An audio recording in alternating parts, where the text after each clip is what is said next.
In this video, you'll learn how to edit an item on Blixo in just a few simple steps. The only way to edit an item is by editing directly in the Items section. Let's get started. To begin, let's navigate to the Settings section. Next, click on the Items field to access the items list. Click on the Edit icon of any item to initiate the editing process.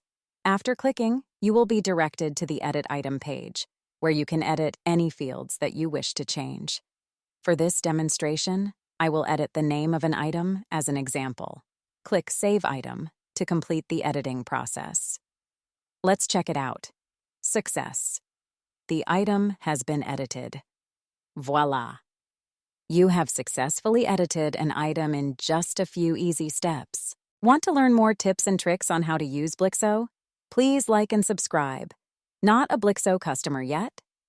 Want to grow sales, manage subscriptions, improve retention, and automate accounting? Sign up for Blixo today by visiting Blixo.com.